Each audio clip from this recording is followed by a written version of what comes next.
Hello everyone, so myself Anshul, welcome to my channel Miss Botanophilic, and in today's video I'll be telling you about some important questions of paper microbiology. तो आज की video में हम लोग microbiology subject जो है ये Kumaon university का पेपर नंबर 1 है for MSc first semester according to the CBCS system. So इसके कुछ इंपॉर्टेंट टॉपिक्स मैं आज आप लोग को बताने वाली हूँ जिनके चांसेस होते हैं कि वो एग्जाम में मोस्टली पूछे जाते हैं। सबसे पहला टॉपिक जो माइक्रोबायोलॉजी के अंदर पूछा जाता है really very important is the actinomycetes. तो इससे रिलेटेड आपको शॉर्ट नोट जनरली प्रिपेयर करना चाहिए। एक्टिनोमाइसिटीज क्या होते हैं, इनकी लाइफ साइकिल कैसी होती है, कुछ कैरेक्टरिस्टिक फीचर इनके होते हैं, एडवांटेज होते हैं, डिसएडवांटेज होते हैं, तो ये आपको कवर करना चाहिए एक्टिनोमाइसिटीज के अंदर। आफ्टर दिस जो सबसे इंपॉर्टेंट टॉपिक आता है जिसको मैं सेकेंड नंबर दूंगी वो है माइक्रोबायोलॉजी। माइक्रोबायोलॉजी के अंदर इसकी हिस्ट्री क्या है, एक तो होती है नॉर्मल हिस्ट्री और हिस्ट्री के अंदर एक होता है गोल्डन एरा। तो ये गोल्डन एरा बहुत इंपॉर्टेंट क्वेश्चन है क्योंकि यहाँ पे जो मोस्ट इंपॉर्टेंट वर्क पूछा गया है वो लुईस पैस्चर का है। ओके, तो लुईस पैस्चर का जो वर्क है वो बहुत इंपॉर्टेंट माना जाता है क्योंकि इन्होंने माइक्रोबायोलॉजी के पायनियर इनको बोला जाता है। इन्होंने ही माइक्रोबायोलॉजी की नींव रखी थी और बहुत सी चीज़ें इसमें डिस्कवरी की है। माइक्रोबायोलॉजी टर्म भी इवन लुईस पैस्चर ने ही डिस्कवर किया है।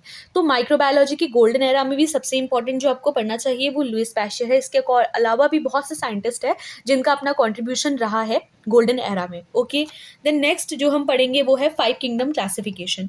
वी नो दैट कि बहुत से किंगडम क्लासिफिकेशन होते हैं बट इसमें भी जो 5 किंगडम क्लासिफिकेशन होता है वो बहुत इंपॉर्टेंट है जो कि आर.एच. विटेकर ने दिया था। इन्होंने डिवाइड किया था पूरे होल, अगर हम बोले वर्ल्ड को उन्होंने 5 किंगडम पे डिवाइड किया जहाँ पे एनिमेलिया, अगर हम स्टार्ट करें मोनेरा, प्रतिष्ठा, प्लांटे, फंजाई और एनिमेलिया, तो ये 5 किंगडम में उन्होंने डिवाइड किया था। ठीक है, क्या किस बेसिस पे उन्होंने डिवाइड किया था वो चीज़ें हमें यहाँ डिस्क्राइब करनी पड़ती है। Next we have the bacterial cell. Bacteria अपने आप में एक बहुत लेंदी टॉपिक है, तो इसमें सबसे पहली चीज़ जो आपको प्रिपेयर करनी चाहिए वो होती है एक बैक्टीरिया की सेल। ओके, बैक्टीरियल सेल में भी स्पेशली जो सेल वॉल होती है, क्योंकि हमें पता है कि इसकी सेल वॉल में पेप्टिडोग्लाइकन देखने को मिलता है, नैग होता है, नैम होता है, म्यूरामिक एसिड होता है, अलग अलग चीज़ें देखने को मिलती है। ओके, तो इसकी सेल वॉल, मीजोसोम्स देखने को मिलते हैं। अगला आता है लोकोमोटरी अपेंडेजेस। लोकोमोटरी अपेंडेजेस के अंदर क्या चीज़ें आता है, पाइलाई, फिम्ब्रियाई, ठीक है, ये कुछ चीज़ें होती है। Flagella, flagella is most important. तो लोकोमोटरी अपेंडेजेस में most of the time question पूछा जाता है। इसके बाद आता है ग्राम पॉजिटिव और ग्राम निगेटिव, इन दोनों में डिफरेंस। ओके, और इससे भी एक इंपॉर्टेंट होता है ग्राम स्टेनिंग। तो वैसे तो एग्जाम में ग्राम स्टेनिंग पूछ के उसके बाद आपसे लॉन्ग क्वेश्चंस में ये पूछ लिया जाता है कि ग्राम निगेटिव ग्राम पॉजिटिव में क्या डिफरेंस होता है। तो मैं आपको ये चीज़ सजेस्ट करूंगी कि आप ग्राम निगेटिव ग्राम पॉजिटिव पढ़ने से पहले आप ग्राम स्टेनिंग के बारे में पढ़ें। ठीक है, next we have the transformation, transduction and conjugation. We know that these three are the sexual process in bacteria. Bacteria जो होता है वो स्यूडो सेक्सुअल रिप्रोडक्शन शो करता है, बिकॉज यहाँ पे जो सेक्सुअल रिप्रोडक्शन होता है ना वो ट्रू सेक्सुअल रिप्रोडक्शन नहीं होता है, जहाँ पे हम बोलते हैं कि गैमेट्स का फ्यूजन होता है। But in case of bacteria there is no such fusion of gamete. तो यहाँ पे 3 स्पेशल प्रोसेस होती है जिसको हम लोग ट्रांसफॉर्मेशन, ट्रांसडक्शन या फिर कॉन्जुगेशन बोलते हैं। Okay, so these are the sexual reproduction in case of bacteria. Next we have asexual reproduction. Asexual reproduction के भी बहुत से मेथड्स होते हैं बट इसमें जो सबसे इंपॉर्टेंट मेथड है वो है एंडोस्पोर फॉर्मेशन। तो एंडोस्पोर पे most of the time question individual पूछ लिया जाता है कि भाई एंडोस्पोर क्या होता है। तो एक एसेक्सुअल रिप्रोडक्शन का मोड है, इसका फॉर्मेशन कैसे होता है, एक पर्टिकुलर साइकिल होती है इसके फॉर्मेशन की, एंडोस्पोर क्या होता है, कैसा इसका स्ट्रक्चर होता है, तो यही चीज़ आपको उसमें डिस्क्राइब करनी होती है। तो वायरसेस के अंदर आप क्या क्या पढ़ सकते हो, वायरस के अंदर आप कवर कर सकते हो उसका शेप, साइज, स्ट्रक्चर जो होता है सबसे इंपॉर्टेंट होता है। स्ट्रक्चर के अकॉर्डिंग भी वायरसेस का क्लासिफिकेशन होते हैं, तो इसके अकॉर्डिंग कुछ हमारे एनवेलप्ड होते हैं, कुछ नॉन एनवेलप्ड होते हैं। ठीक है, और इस तरीके से हमारे वायरसेस के क्लासिफिकेशन होता है उनके साइज को लेके, स्ट्रक्चर को लेके और शेप को लेके। Second important is the tobacco mosaic virus, very very important. इस पर मैंने ऑलरेडी वीडियो अपलोड करी है, वो भी एक बहुत डिटेल वीडियो है जहाँ पे मैंने सोर्स के बारे में, कैसे क्योर हो सकता है, क्या टोबैको मोज़ेक वायरस होता है, कैसा इसका स्ट्रक्चर होता है, ठीक है, सिम्टम्स क्या होते हैं, सब चीज़ों के बारे में मैंने उस वीडियो में आपको डिस्क्राइब किया है। तो आप टीएमवी की स्टडी वहाँ से कर सकते हो। Okay, next important is the bacteriophage, इस पर भी मैंने वीडियो अपलोड करी हुई है। तो बैक्टीरियोफाज क्या होता है, कैसा स्ट्रक्चर है, स्पेशली जो हमारा T4 बैक्टीरियोफाज होता है ना, जिसका स्ट्रक्चर कैसा होता है, टेटपोल की तरह या फिर स्पर्म की तरह उसका स्ट्रक्चर होता है, तो उसको हम बैक्टीरियोफेज बोलते हैं। T4 बैक्टीरियोफाज जनरली उसे बोला जाता है। बैक्टीरियोफाज क्या होते हैं, कितने टाइप्स के होते हैं, इनकी 2 टाइप की लाइफ साइकिल होती है, एक लिटिक होती है, एक लाइसोजेनिक होती है। दोनों के बीच में डिफरेंस आपको पता होना चाहिए और लाइफ साइकिल भी आपको पता होनी चाहिए इनकी। Okay, most of the time individual questions में ये पूछ लिया जाता है। Last and the most important topic of virus that you shouldn't skip is the HIV, human immunovirus. Okay, human immunodeficiency virus, तो ये एड्स कॉज करता है जनरली।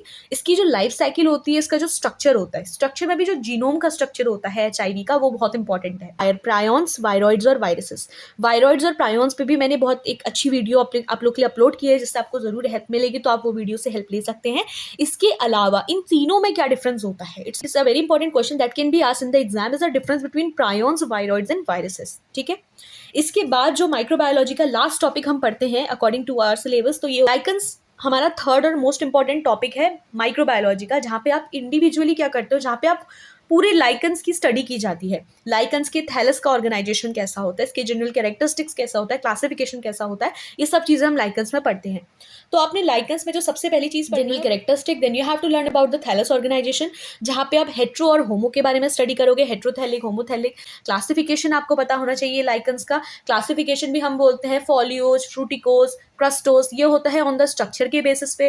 कंपोनेंट के बेसिस पे हमारे पास दो टाइप के होते हैं, उसमें या तो एल्गल कंपोनेंट होगा या फिर फंगल कंपोनेंट होगा। ठीक है, तो वो लाइकन्स के भी टाइप्स होते हैं, कंपोनेंट्स के अकॉर्डिंग, स्ट्रक्चर के अकॉर्डिंग, और भी बहुत सी चीज़ें होती है जो कि लाइकन्स को डिवाइड करती है। कहाँ वो ग्रो करते हैं, कौन से सबस्ट्रेट पे ग्रो करते हैं, उसके अकॉर्डिंग भी आप क्लासीफाई कर सकते हो।